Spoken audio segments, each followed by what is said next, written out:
all the costs of home ownership are going way up. And Americans, most of them, they don't buy the house. They buy the monthly payment. Doesn't matter what the house costs. What matters is what do they have to pay every month to live there? And that's going to go way up, even as prices go down. And of course, the falling prices creates a big problem for the people who own homes, who have borrowed against the homes, or a big problem for banks who have loaned against those homes. And now the homes lose value, and the guys that live there don't want to stay there. And now they have to sell these homes in a market where mortgage rates are way up, and so people can't afford to buy them. So it's a real disaster that's coming in housing, but it's not going to reduce inflation. Inflation is going to go up even as the economy goes down. So, the Fed has put us into a box, and there is no way out. And I've been warning about this for more than a decade. I knew exactly where we would end up. I just didn't know how long it would take to get there, or maybe the exact route we would take, but I knew where we would ultimately end up, and that is exactly where we are. What is your solution to that? Do you think we should have never had QE? Should we just not have a Federal Reserve to begin with? What's the Peter Schiff solution to this? Yes, we would be better off had we never created the Federal Reserve in 1913. But, it's possible that we could have created something even worse. But the way they originally envisioned the Federal Reserve wasn't that bad. The problem is they changed it, and because the original Federal Reserve Act, the Federal Reserve wasn't even allowed to buy U.S. Treasuries. It was prohibited by law from even owning them. And of course, the original Federal Reserve notes were backed by gold, 40% gold, 100% commercial paper. And the mission of the Federal Reserve was to have an elastic money supply. And what that meant was when the economy expanded, they would expand the money supply along with the economy. But then when the economy contracted, they were supposed to contract the money supply. But we don't do that. We do the opposite of that. What the Fed does now is when the economy is strong, they expand the money supply. And then when it's weak, they expand it faster. Right? So it's not elastic. When that switch occurred, when did we start doing the exact opposite of the initial, I don't know exactly, but certainly probably during the Depression, everything started, with Roosevelt in the 30s, and then really kicked into gear in the 60s with the Great Society programs and the War on Poverty and the Vietnam War. And, that's why we had the big outburst of, price inflation, in the 1970s. And it's going to be worse now. In fact, I think the last year or two was already worse than the worst of the 1970s, because when they go back and say, hey, inflation was 10, 11, 12% in the 70s, and it's only 7, 8% now, that's apples to oranges, because the CPIs are different. If you took the 1970 CPI and you used it to calculate the CPI today, you had the same metrics, we would have had 15 to 20% inflation last couple of years, much higher. Or if you took our CPI and brought it back and redid the 70s numbers using the CPI of today, they would have had inflation maybe no higher than 6, 7%, something like that. So we're already worse, but we're just getting started.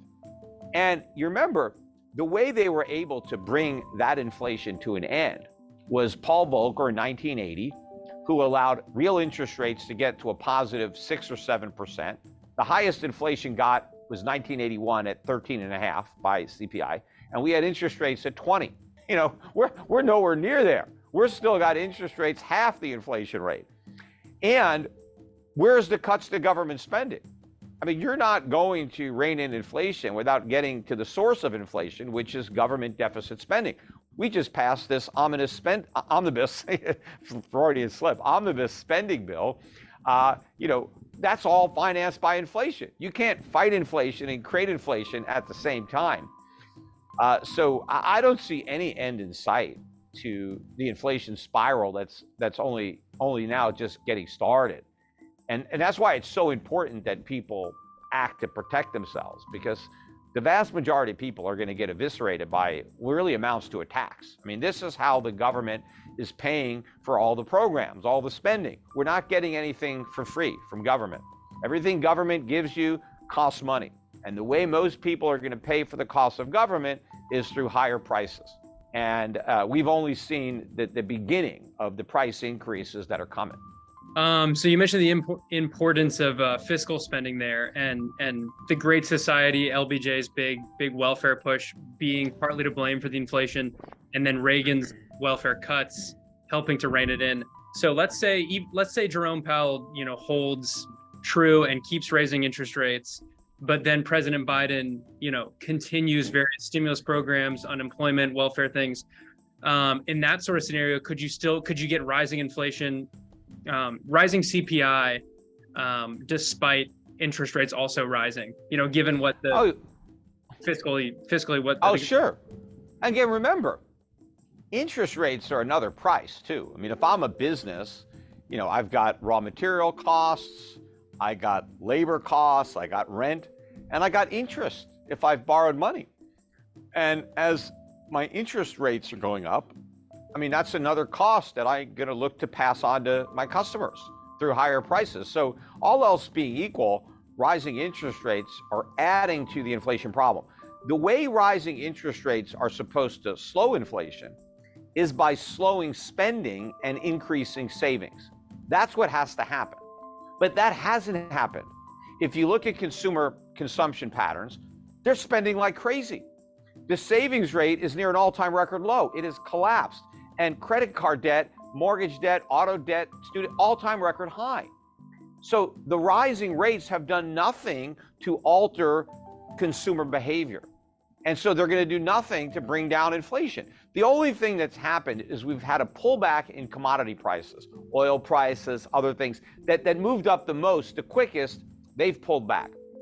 And so that's creating some hope that maybe we've seen the worst of the inflation and now it's coming back down. But no, those prices are going to consolidate and hit new highs, probably even this year.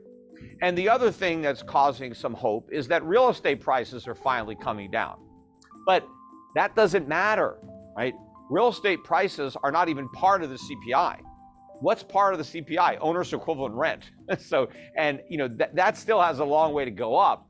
But the other factors that are there, utilities are in there, insurance is in there, maintenance costs are in there. All those things are going to go up. So even if the price of a house goes down, let's say a house that was $400,000 comes down to $300,000. It's actually going to be more expensive to buy the $300,000 house than it was to buy a $400,000 house a couple of years ago, because the mortgage rate is much higher, your insurance cost is much higher, your maintenance, your property tax. I mean, all the costs of home ownership are going way up. And Americans, most of them, they don't buy the house. They buy the monthly payment. Doesn't matter what the house costs. What matters is what do they have to pay every month to live there? And that's going to go way up, even as prices go down. And of course, the falling prices creates a big problem for the people who own homes, who have borrowed against the homes, or a big problem for banks who have loaned against those homes. And now the homes lose value, and the guys that live there don't want to stay there. And now they have to sell these homes in a market where mortgage rates are way up, and so people can't afford to buy them. So it's a real disaster that's coming in housing, but it's not going to reduce inflation. Inflation is going to go up even as the economy goes down.